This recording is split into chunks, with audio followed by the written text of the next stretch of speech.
Welcome inside episode 663 of the Locked On Senators podcast. I'm Ross Levitan on the outskirts of enemy territory in Winnipeg, Manitoba, alongside Brandon Piller up in the Blue Mountains. And after going 0 for 2 in Florida and on a 3-game skid, DJ Smith has elected to shuffle the lines heading into tonight's game against the Vegas Golden Knights. And we have one of our favorite reoccurring guests from The Athletic. It's Ian Mendes. We talk about the sale of the Ottawa Senators and, of course, get into some trivia. Oh, yeah. Stay tuned for all that and more. This is the Locked On Senators podcast. It's your team every day. Your Locked On Senators, your daily podcast on the Ottawa Senators. Part of the Locked On Podcast Network. Your team every day.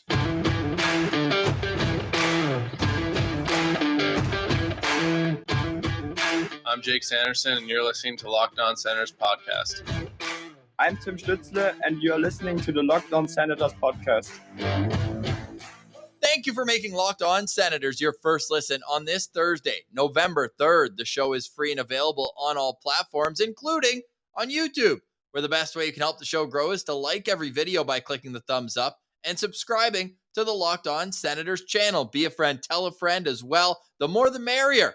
And we can't wait to have Ian Mendes come on the show in just a few minutes. But Pilsy, for no reason at all, I ask you, What's your favorite Ryan Reynolds movie?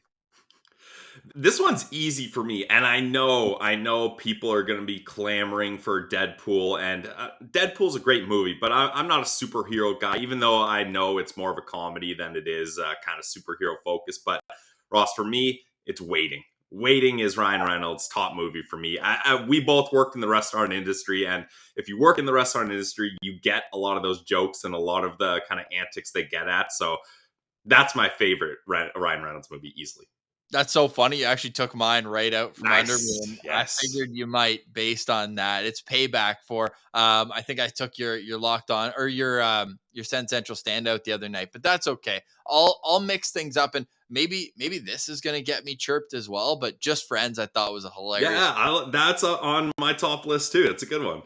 Yeah, that's a really good movie. So I'll go with that one as well. Of course, this all comes off the heels of a People magazine report. And that's our favorite magazine. We always reference them. Read it all the time. Actually, Rachel gets it for the trivia in it as well. The crossword.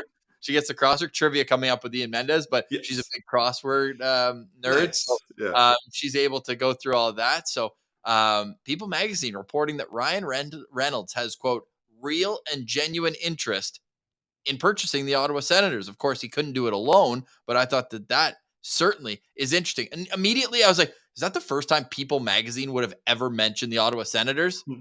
No.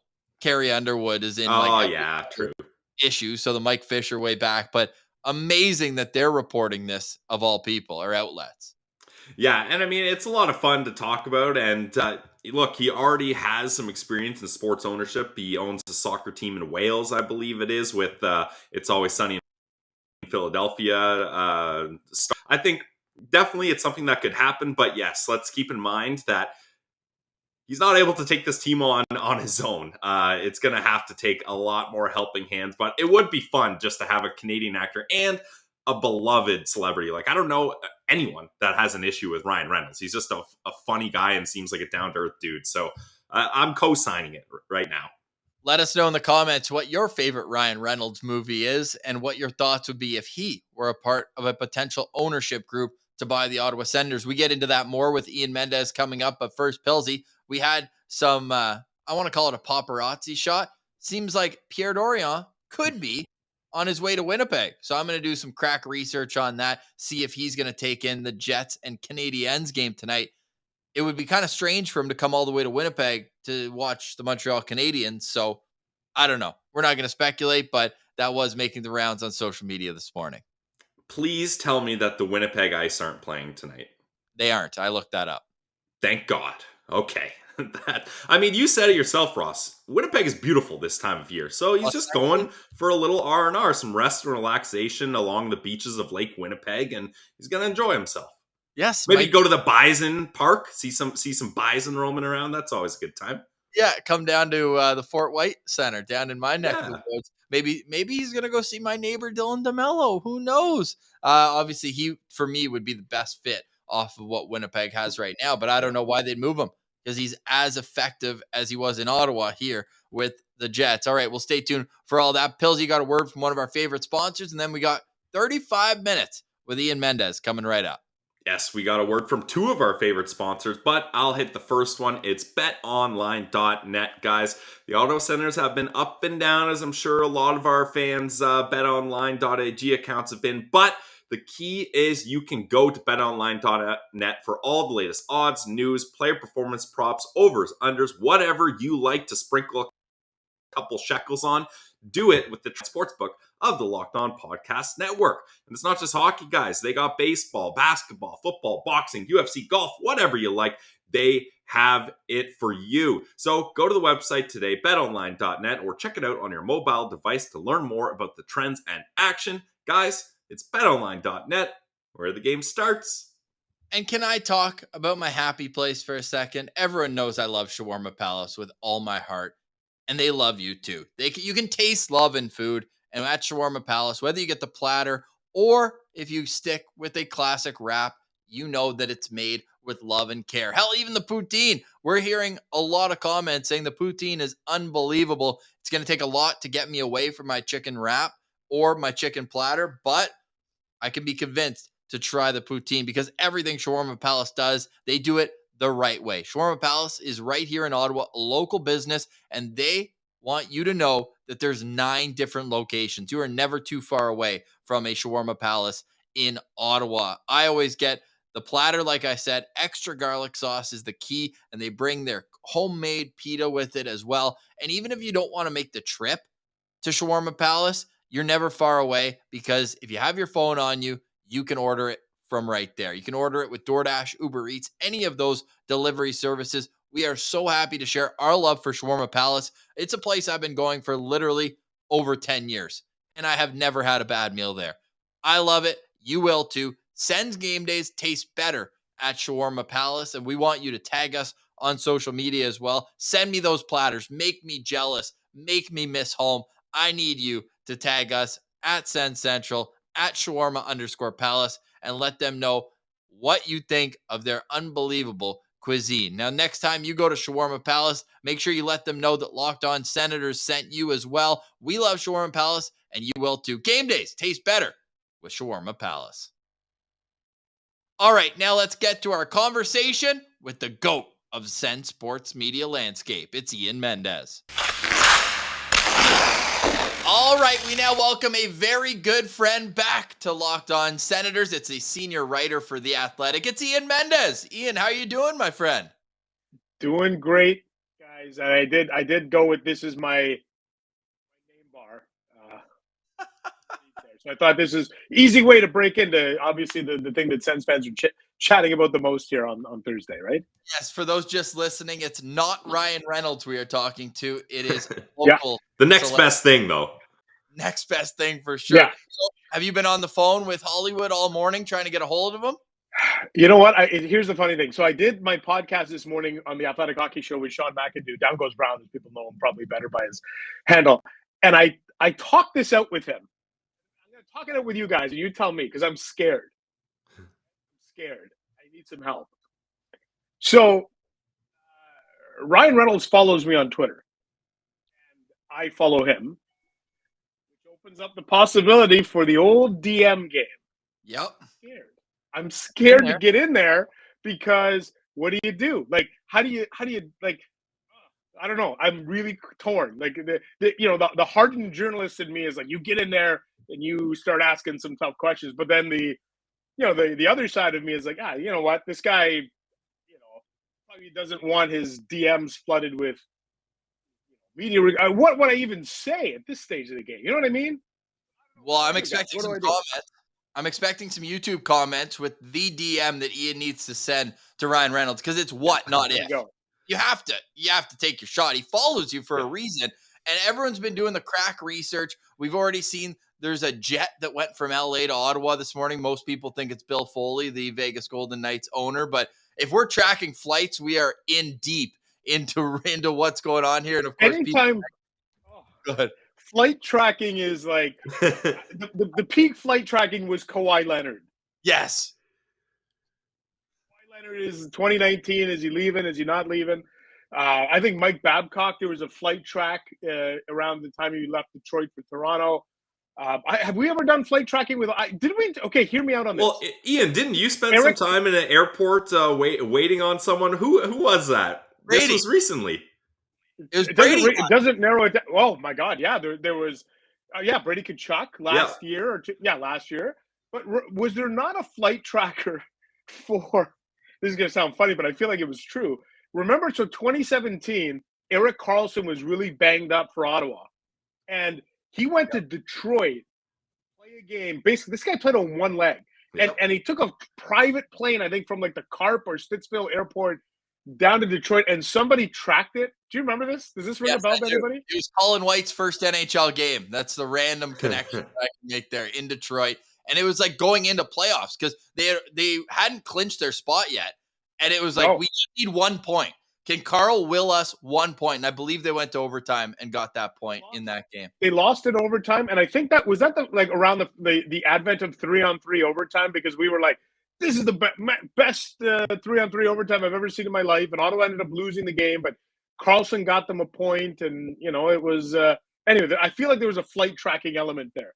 Yeah, but like we were saying, when you get into the flight tracking, you're in deep into trying to figure out the ins and outs of what's going on, or should I say the ups and downs of what's going on as people are taking flight. But all that to say, Ryan Reynolds, the rumors are can be whatever they are, but I believe his net worth $150 million. He's going to need a few partners, but sounds like he's already in the sports game, Ian. Like, how realistic do you think this is?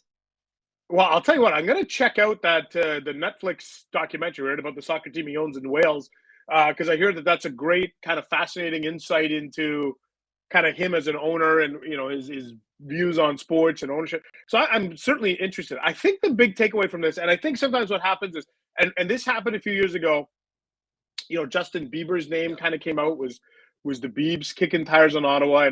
And I think what's important to note, and I've talked about this or written about this in my columns in the last several months, there are multiple groups looking to buy the Senators and keep them in Ottawa.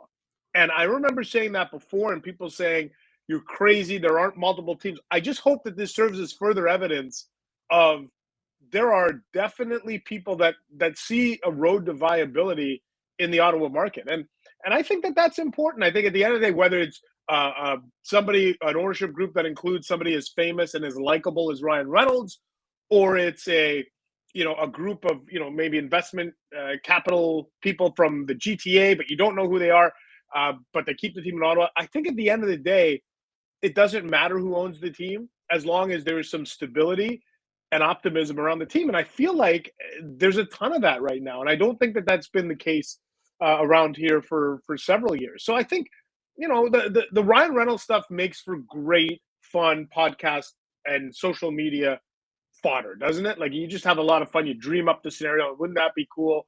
And Ryan did spend some time in his childhood in Ottawa, right? I think at Vanier. So it's not like he has no connect. He has a connection to Ottawa. Like, he has a personal connection to Ottawa. But do I see a scenario in which he buys the team singularly? No, as you mentioned, Ross. Like, it's really hard for anyone. Like, I think most of the things that you're going to see in the weeks ahead, you're going to hear consortiums. You're going to hear business partners, 3, 4, 5, 6 people getting together. The days of the singular business owner, what Eugene Melnyk was able to do, boy, I feel like a lot of those are in the rearview mirror. There's a lot more, I think, consortiums and groups that are going to come together to buy sports franchises. Well, the team in town tonight, though, is the exception when Bill Foley's net worth is $2 billion. Yeah. That's how he can fly from Vancouver to Ottawa, right? On the private plane. Yeah, I mean, it's all the Ryan Reynolds stuff. It's all fun, and hopefully it ends up turning into something. But on a more serious and kind of general note, Ian, how much of the deal or any deal happening do you think hinges on LeBreton Flats? Like, that's got to be a major factor of people coming in and being interested in the team, saying, okay, look, it's not going to work long term in Canada. It's just not sustainable. It worked in the past, but that arena's got to get downtown. Is this kind of a shining light that the talks behind the scenes are going well if the team is for sale? Because for me, there's a massive, massive weight on that arena downtown. Yeah, there is. But I think the two things go hand in hand, Brendan. I really do. Okay. I think when you look at the next possible, I guess, deadline for LeBreton Flats, it's roughly the fall of next year. So we're like, let's call it 10 months away from when the National Capital Commission and everybody wants to see what's your plan? How are you financing this arena? What's the seating capacity? What's the arena design? All these things. So I think in order to get to that point, the new ownership group is going to have a very significant voice in that, right? Like, I think that's very clear to me.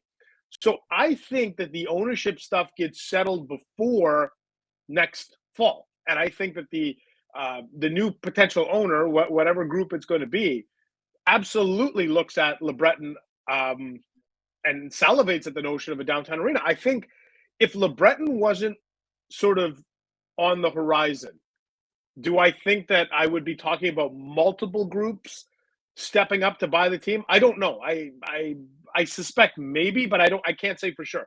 I don't think anybody sees a long-term future and vision for this team in Canada.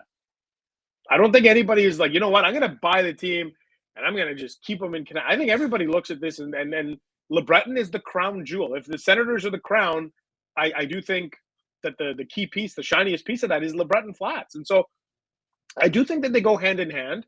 And I do believe that the new ownership group would come in and be able to they're going to have a significant say, because let's be honest, they're the ones who are going to have to finance this. And this is going to have to be a massive joint venture. This isn't going to be one person saying, okay, I bought the Senators for $780 million US, and now I'm going to stroke a check for another $780 million or closer to $1 billion probably to finance the arena. There's going to have to be a lot of help here.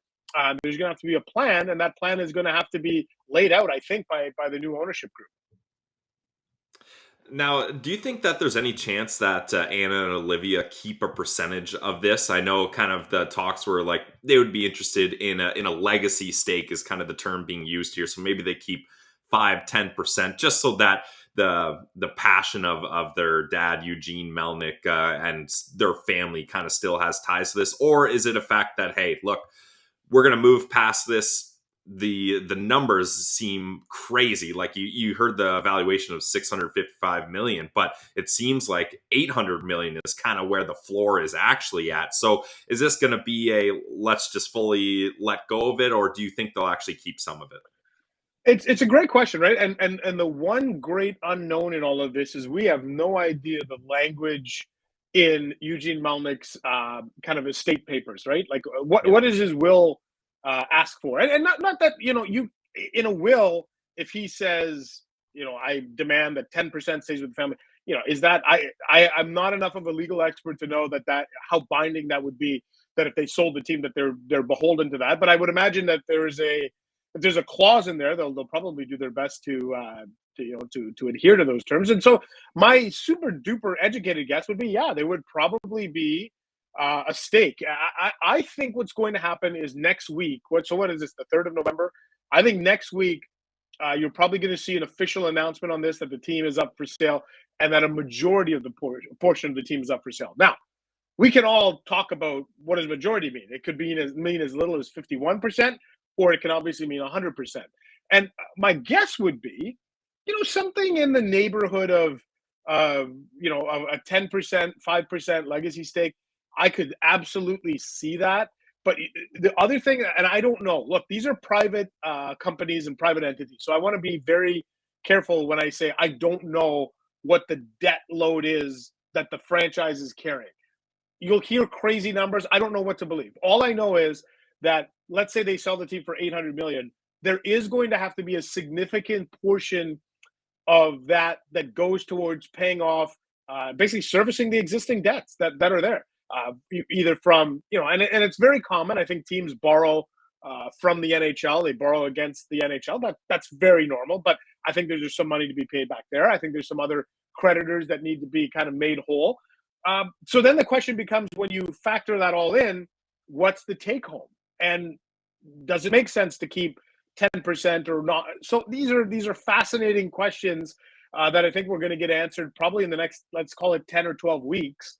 I think we're going to probably hear about maybe a conditional sale of this team in early 2023, followed by, a more formal, okay, we're handing over the keys like kind of maybe 9 months, 6 to 9 months from now. But it's things are really going to heat up. I think by the time we get to early 2020, like January 2023, I think you're going to hear a lot of chatter here and a lot of things that are a little bit more concrete than rumors of potential celebrities being involved. I think we're going to have this thing narrowed down a little bit more.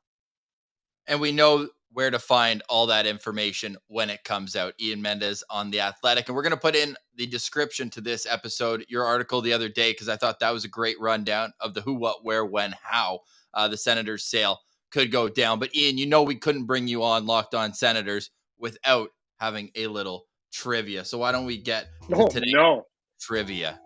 Now, the Ottawa Senators have had a lot of turnover since the rebuild began. So I'm not going to go so far back as 2018 because that's a little too far. But we know defense has been a huge issue on this team. And since the return from COVID, they've had 18 defensemen play on this team. How many do you think you could name off the top of your head? From when? 20. So what's the exact timeline? Since they came back from the COVID pandemic. So who has 2020 with they've played Tim Stützle? With Tim Stützle? Oh, okay. I see what you. Okay, no, sorry. I was like, what do you mean with Tim Stützle? Okay, I was like, man, you went to Natural Stat Trick and found the ice time of 21. Okay, no. I see what you mean. NHL.com/stats, and then I just put the seasons. It's not too great. Okay, so you go from 18 in the last 2 years, and then you extend it by 2 more, and you almost double the list. Wow, that's okay. So Shabbat and Zub, obviously, right? So why don't I just go with the guys playing tonight? So get the 6 out of the way. Shabbat and Zub, Sanderson and Hamonic, and Zaitsev and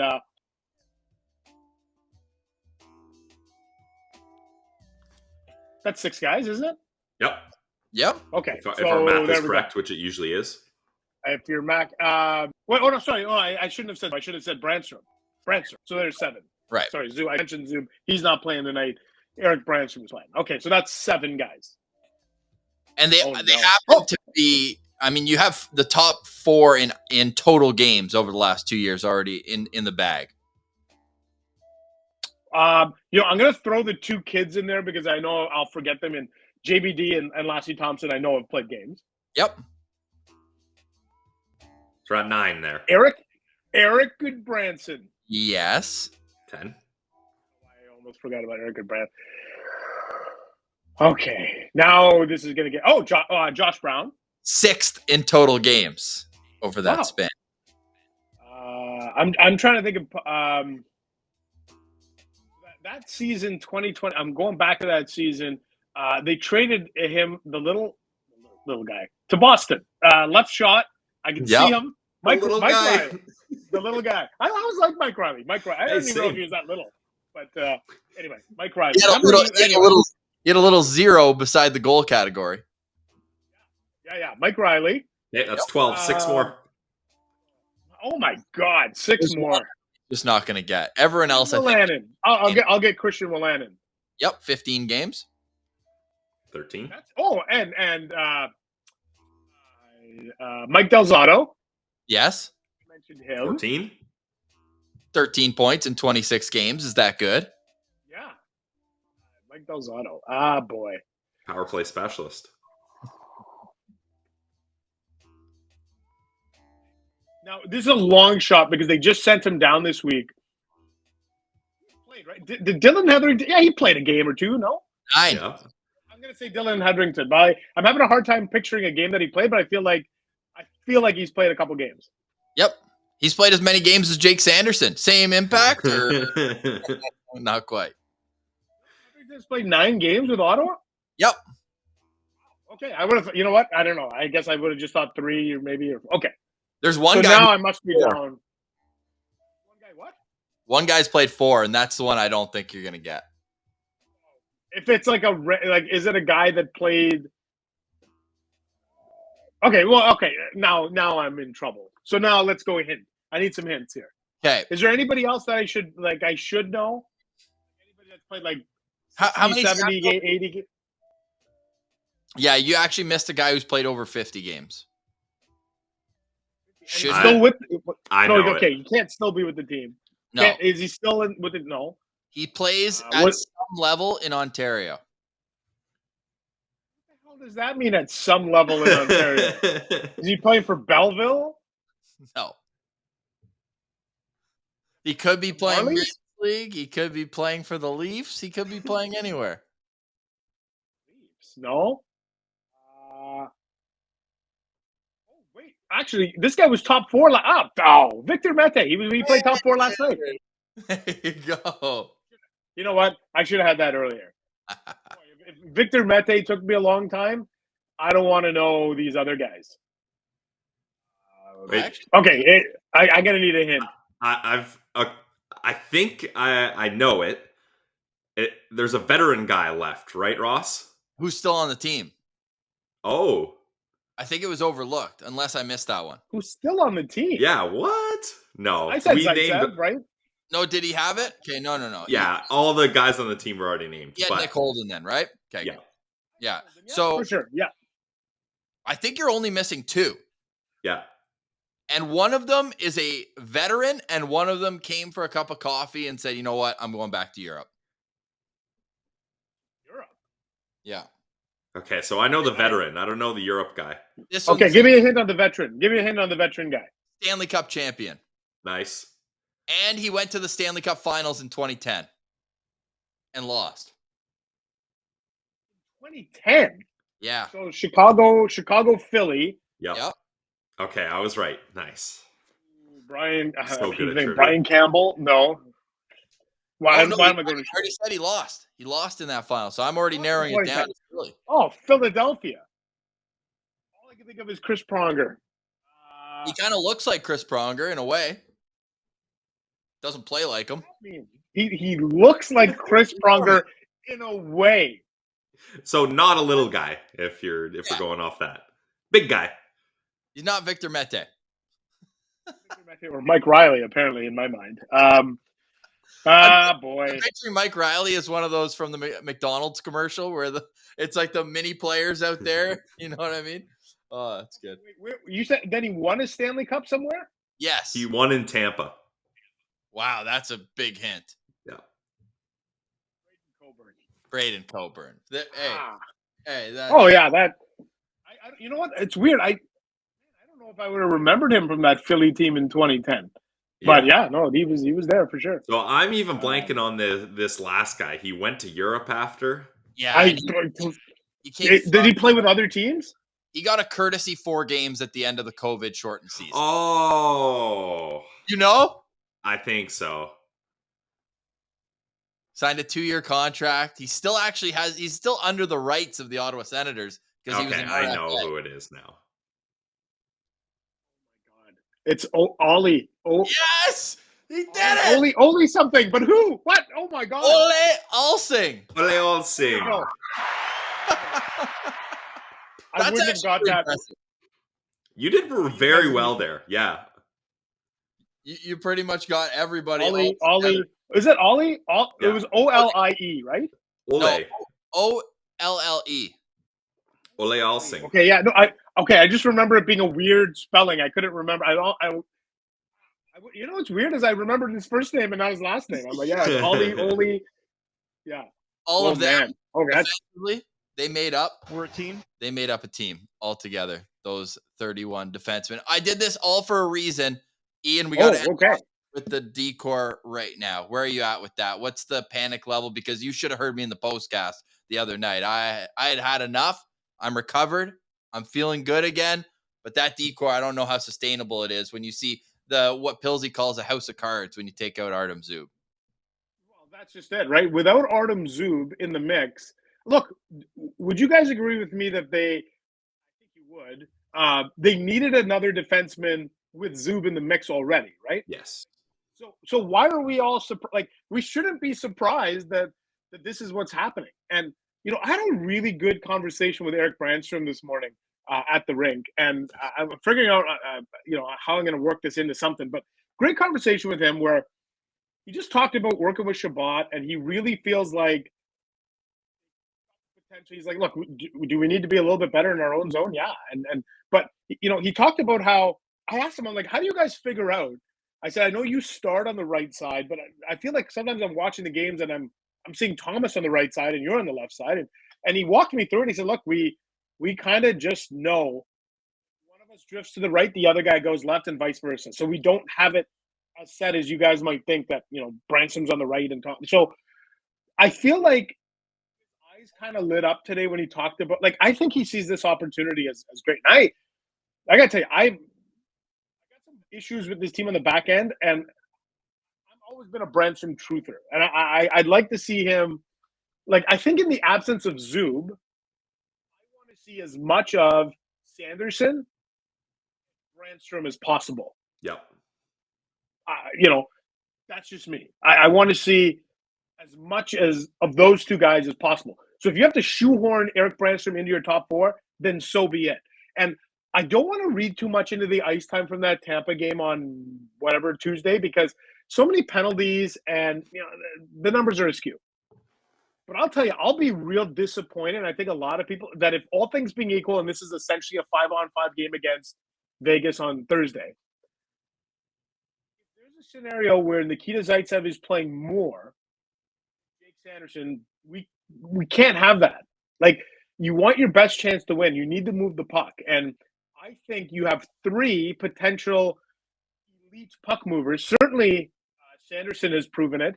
I think Shabbat, when he's not dogged, tired, has proven it. I like Branson's ability to move the puck out. I feel like he looks more confident this year. So give me those three guys as much as possible tonight. I want to see those three guys all north of 20 minutes in this game tonight. I'd like to see Hamonic north of 20 minutes, and then you'd like to see the third pairing down in the 14-minute range. You have to play six defensemen, but like, curious to see what happens tonight. The last couple of games you can explain away as they're on the road and you're playing elite teams. You're at home now. Like, you have no excuses. And I like DJ Smith today. He was asked about missing Artem Zubin. One of the first things out of his mouth was, we're not here for excuses. He could have easily gone down the road of, we got no Norris, no Zubin. He didn't do that. And, I think these next three games, I think they need to win two of them, and they need to look like they're in control in two of these three games for us to kind of ease off the panic button. I don't think that's asking for too much. No. DJ, is Nikita Zaitsev going to play more than 20 minutes tonight? Yes. Ha ha ha. Yes. In all likelihood. No, but we've seen it time and time again. Where was the probably not sound drop? Probably not. That's what we would hope would happen. Yeah. Do you have anything to add to the board, Ian? Because we're always looking for new sounds. So right now on the Locked On Sens sound effect drop board, I know you have Andy Sutton. Yep. We've got the Spezza laugh. I'm a big Spezza guy. I don't like mocking my guy, Jason Spezza. No, we're laughing with him, not at him. Ian. Okay, as long as you're laughing with him. I don't like people who laugh at the guy because it's when the Leafs do cold. something dumb because he made his choice. He's a part of it. Yeah. Oh, the Leafs lost to Anaheim. We laugh with him at the Leafs. Man. We've got this classic. Rest is a weapon. That's too easy. We've got Dorian saying that if he ever hears rest as a weapon again, he's going to go crazy. And then my personal favorite. I don't even know what he's thinking. He's just a complete brickhead. Just a complete brickhead. The brickhead, yeah. I was going to say, you got to work in the Brady Kachuk on Brendan Lemieux. Yeah. He's an all-timer, right? All-timer. I'm thinking, I think, what if you guys said, what was Erik Karlsson's most memorable soundbite or drop? I was thinking about that too. The only one that comes to me is he wasn't in Ottawa. It's when I think a reporter asked him, like, "Oh, is this the best game you've ever played?" And he's like, "No, not even close. I forget the context of that, but that's the first soundbite that came into my head. So, you know, the one that comes to mind for me, and it's silly, and maybe you guys don't remember this reference, but so Karlsson came back to play in Ottawa for the first time as a member of the Sharks. That would have been what, the 2018-19 season, right? Yeah. And the day before, he's in Toronto. Ken Campbell of the Hockey News walks up to him in the locker room and says, "Eric, the time is nigh. Yeah. Oh my God. For you to talk about your return to Ottawa." And Karlsson walked away. He didn't take any questions, right? And then he gets to the press conference in Ottawa, sits down, and the first thing he says is, "Time is nigh." Yeah. Remember that? I remember that. That is good. I also think we need Paul McLean, Shake It Off. Remember when he got fired? Nice. And he had the Taylor Swift reference? I kind of think the Paul McLean, the Player 61. Yeah. But how often can we use it? We could use it today with Mark Stone. Yeah. And Derek Brassard. Yeah, whenever Brassard does something. Player 61 for sure. Yeah. I feel like Paul McLean had some good ones in there, right? Yeah. And T Swift is hot in the streets right now, so T Swift drop would be pretty. And this is timely. old school T Swift too, you know. Yeah. 100%. 2015, Shake It Off. Absolutely. We're gonna end off to kind of tie a bow on this all. Erik Karlsson did take a private jet to meet the team in Detroit. Had missed the previous couple games after blocking a shot. Ian, final trivia. How many minutes do you think Erik Karlsson played in that? It was a shootout game. And if you remember it was like a 14-shooter shootout, and Evgeny Svechnikov scored, and Colin White in his first NHL game had the opportunity to extend the shootout again. He missed that one, but full overtime included. How much did Erik Karlsson play on 1 foot that night? Holy cow. I'll say 27. More. More than 27 minutes. This guy, listen, I'm happy to see him having a Norris caliber start to the season. I hope we understand at some point. This guy, and look, Daniel Alfredsson is the greatest senator of all time. I don't think there's any disputing that. But nobody played this game at a higher level than Erik Karlsson. And I don't think anybody in a Sens jersey played a game at a higher level than Karlsson in 2017, especially when you know the kind of back serve on one leg. So you're telling me he played more than 29 minutes? More. He got north of 30 minutes. 30 minutes and 11 seconds. He had a goal and an assist, and it was 4-4 after overtime. Unbelievable, hey? Yeah, he is. Honestly, he is. What he did here, it's a 5-year run. I don't know. We'll be fortunate if in our lifetime we're around long enough to see someone have a 5-year run like Erik from 2011, 2012 to 2017. I know that there were some detractors there in between, and was he the best defensively at times? No, maybe. No, sorry, probably not. But I just think that at the end of the day, that guy was just world class. And to think he played 30 minutes, that should be legendary. That's legendary stuff. Lore, 30 minutes. Yeah. Unbelievable. And they were losing 2-1 going into the third period. You know how important those games were back then. And he scores 51 seconds into the third period to tie the game. And, just brought it every single night. Outside of the two Swedes who are our top two, who's been the most fun player that you've ever covered with the Sens? Boy. You know what? I always, I loved Ray Emery. I thought Ray almost came a little bit too soon. I think the hockey world and the hockey culture wasn't ready for Ray, and the kind of outside the box code and the outside the box mentality and the tattoos and the way he conducted himself. And I always loved him. I had such a good professional working relationship with Ray. I think I understood him. I think he always appreciated where I was coming from when I sometimes you had to ask tough questions. But that's a guy that I always think back and I think, I wish his career started later, kind of 2015, 16, 17, when we were okay with athletes having a little bit more personality and swagger and, all those things that I think made Ray unique. And Yeah, to me he was one of the best, and I think what was undersold on Ray was work ethic. Like, and I wish, and I bet you if you had spoken to Ray too, he would say, "I wish I had the work ethic I had later in my career, earlier in my career," and he didn't. He was immature, I think, when he came in. But boy, like to be able to come back from basically the Bo Jackson hip injury, you don't do that if you don't truly care and you're not committed. So I will put him down on the short list of the most fascinating, fun, colorful, unique characters to ever go through that dressing room. Especially as a goalie coming back from hip problems, like that is Yeah. absolutely massive. What's your favorite Ray Emery story? Let's end on that. Oh boy.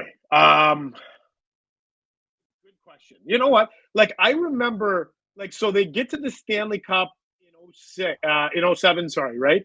And he let me come with a camera crew of all places to Greeley. And he was at and it ended up being the night that Anaheim beat Detroit in, I think it was game 6. So Ottawa had already beaten Buffalo, and then they had a little bit of a layoff, and they were waiting to see, were they playing Detroit, were they playing Anaheim?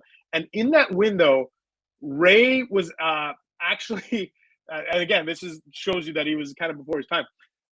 You guys remember the rap song from Belly? The Go Senators Sens. and Go, Sens, go.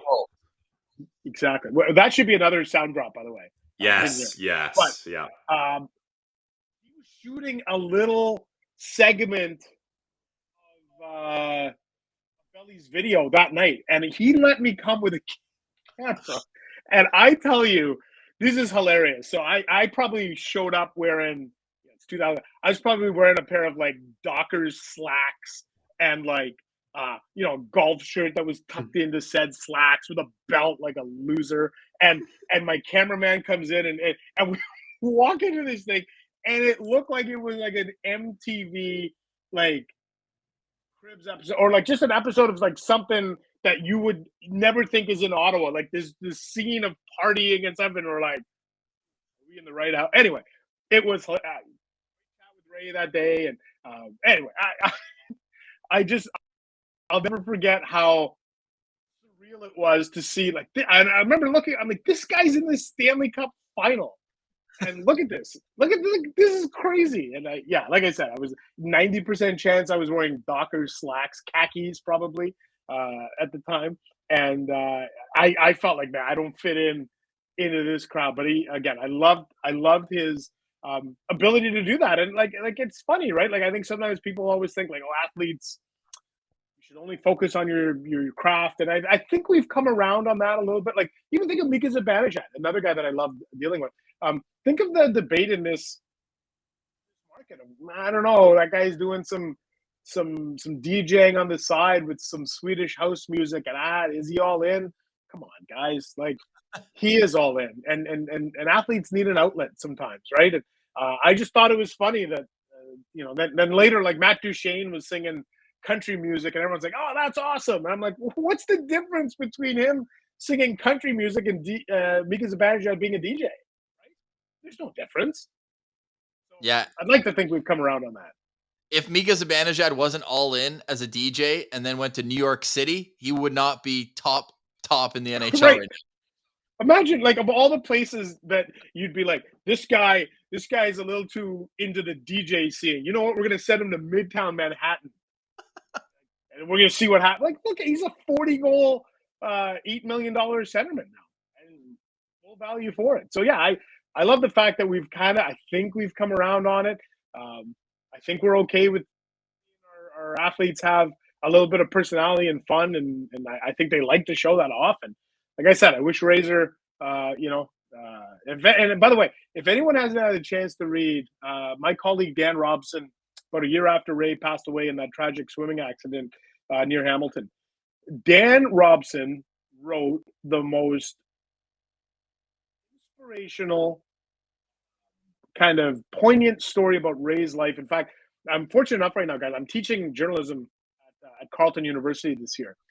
And I had Dan come into the class virtually this week. And I had the students read the Ray Emery article before, because I said, if you want to know the gold standard feature writing, it's Dan, and it's this piece on Ray Emery. So I just, if you're your viewers haven't read that before, and if you're a subscriber to The Athletic, it's from about 3.5 years ago.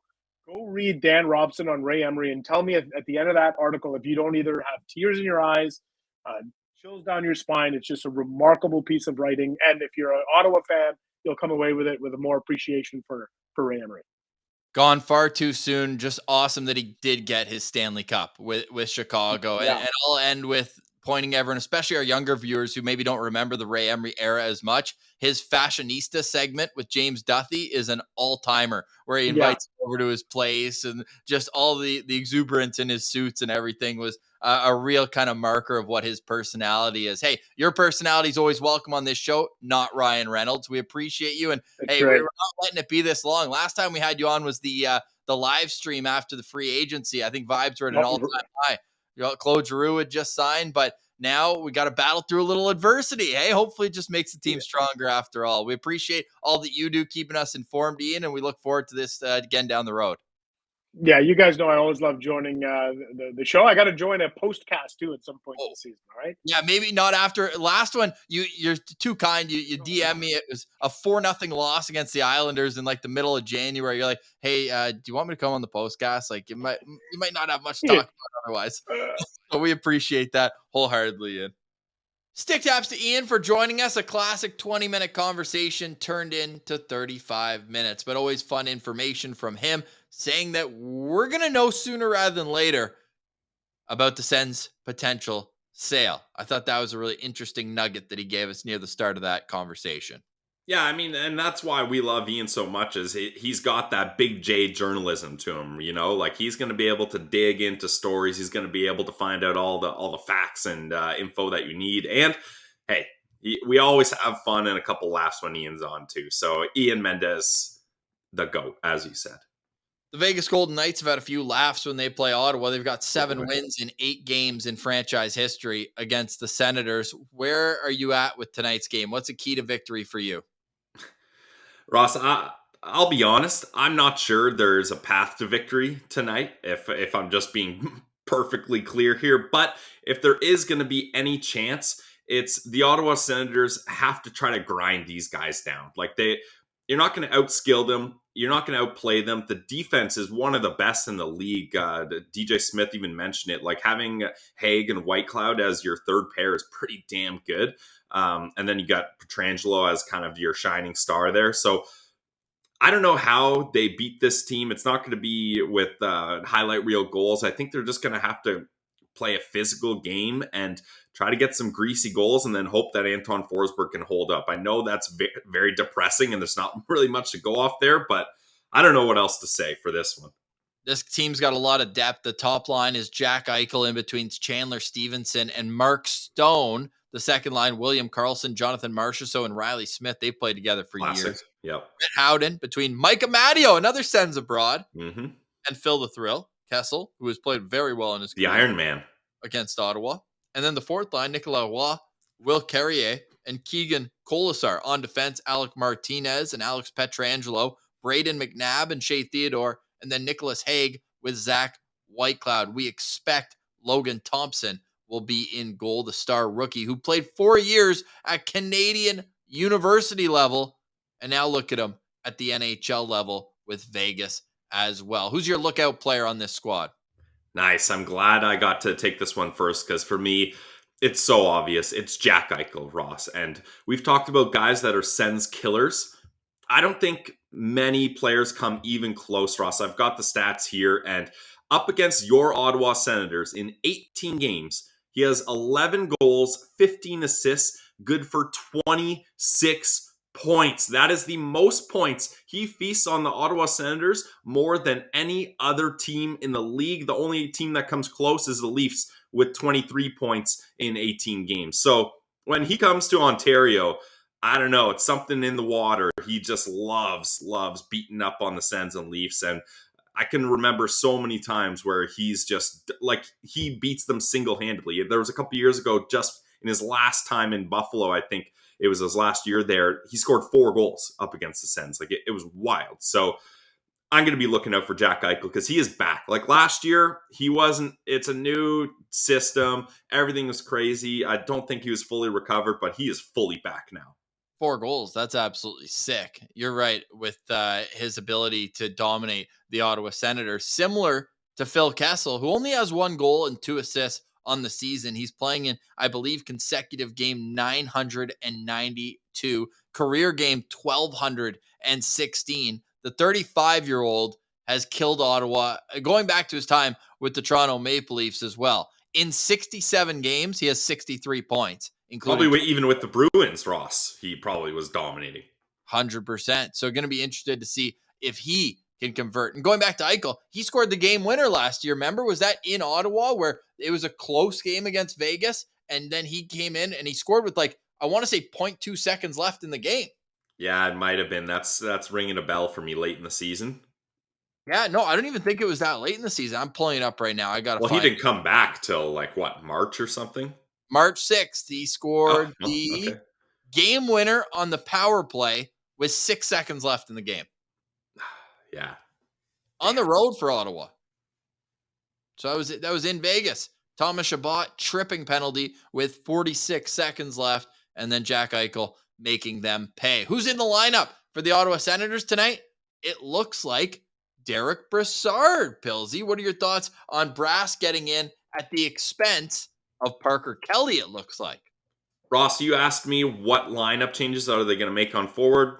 Parker Kelly is the guy I suggested, and here we are. It's unfortunate because we love Parker Kelly, the shift disturber, but hasn't been a great start to this season for him. He's taken some bad penalties, and I think for once he's in DJ's doghouse, which is a very rare spot for him to be in. So I'm not surprised Brass comes in here. I think it'll be interesting to see how they use Brass, though, because he was used as a second-line center when he was here in his couple stints in earlier in the season. So that's, I think, where things are going to get interesting. And interesting to note that Tim Stützle and Shane Pinto have been swapped on their line. So Pinto will be between Brady and Drake, and Timmy back where he kind of was originally supposed to play with Alex DeBrincat and Claude Giroux. Yes, and we're going to pull up the lineup card right now. I just have one more button to push, but on defense, we're going to see the exact same thing. Are you okay with that based on how the game went or the trip went in Florida? Am I okay with that? No. I mean, the defense has been god awful, and they've had over 90 shots in the last 2 games. But what else are you supposed to do in this time? So that's what I would do as well, and that doesn't mean I'm okay with it though. Yeah, so it's going to be Brandstrom and Chabot, and I like the bit of insight there from Ian talking about how they're kind of rovers in Ross. I didn't like that. I like knowing it. I don't like how it's a real thing. Yeah, like when he was saying Brandy was telling that, in my head, I'm like, no wonder it's been terrible. If you guys are like, we're both left shot defensemen, maybe I'll play on the right for a bit, maybe you'll play on the right. We don't really know when it's going to happen. We just know it's happening. Like, talk about defensive structure. There's not much structure there, if you ask me. Seriously. So what I'm watching for my locked on player tonight, it's got to be Shane Pinto. I don't know what the top line is really between Pinto, Tkachuk, Batherson, Stützle, DeBrincat, Giroux. I'm also excited to see Stützle play with DeBrincat and Giroux in a regular season game. We thought that was going to be the case for all summer long. And then 2 preseason games, DJ's like, nope, seen enough. So going to be interesting to see because the whole reasoning was that Timmy wasn't shooting enough. Well, he hasn't been shooting with the other guys either. So I think this will be interesting to see how it plays out. But Shane Pinto, I'm going to be intrigued because there's not a whole lot of speed on that line with Tkachuk and Batherson, but they're all extremely smart players and crafty players. So I'm interested to see how that all works out. Yep, that's a good one. I'm going to be locked on to Eric Brandstrom here. We just talked about him and Chabot. These two have to hold up this decor, and they have to move the puck up to those top 6 guys if they're going to have any chance. Ross, I think earlier we were talking about this game, and I was like, you got to pepper these young goalies with shots. Yeah, I'm not so sure that strategy is going to work when these goalies are sitting at a 1.72 and a 1.73 goals against and a 940 and a 938 save percentage. Like, that is absolutely incredible. So if you're just peppering with them with low quality shots, you're not going to get anywhere. So I think Brandstrom is going to have a big challenge tonight, playing on that right side, transitioning the puck up the ice, and playing well with the puck in the O zone. So Branny's opportunity to play up here with Zub out is dwindling. We know Zub's going to come back soon, probably within the next 2 or 3 games. So let's see him make the most of it. I'm locked on Eric Brandstrom. And notice that Magnus Hellberg is an extra because Cam Talbot is ready to back up. It'll be interesting to see him wearing the Senators uniform in a regular season game for the first time, and he could be in the lineup. Looks like he might start on Saturday. So we'll stay tuned for all that. We want to see you guys in the postcast. We're going to go live about 10 minutes after this game ends, and I'm hoping we talk about a win, but I'm going to try to be a little more measured in my discussion, but I do it half for entertainment and half because I'm actually upset. But as long as everyone's having fun, then we're laughing. So the postcast is always where we get a little wild. And we're going to have the Martian in there with me tonight. So looking forward to all of that. You can follow the show on social media at Sens Central. We are nearing the 9,000 follower mark. We want to hit that sooner rather than later. And in the meantime, my goal today is to get a light bulb, because if you're watching on YouTube, it's like the postcast after dark daytime edition, because if I do flick my lights on, it looks like I'm in a rave. Yeah, you've got the Cam Talbot Stranger Things lighting going on there. Yeah, exactly. All right. Any final thoughts today, Pilsy?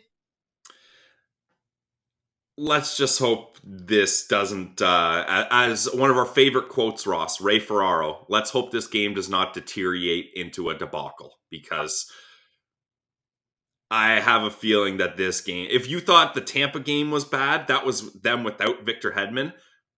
Vegas, other than their goaltending, but I just mentioned those stats, it's not an issue. They're at full strength for the first time in last season. They were plagued with injuries. They're at full strength and clicking on all cylinders. I think this game could get real ugly. Well, we will see. I'm pretty sure that Ray Ferraro quote was in Vegas for an Ottawa Golden Knights game. I'm pretty sure. I think it was Calgary. For some reason, Calgary was in the mix. But yes, I love that quote. This game is deteriorating into a debacle. All right. Well, hopefully it doesn't. We'll see you in the postcast afterwards. For today, we say goodbye. For Brandon Piller, I'm Ross Levitan. Go get a Shawarma Palace. This is the Locked On Senators podcast, your team every day.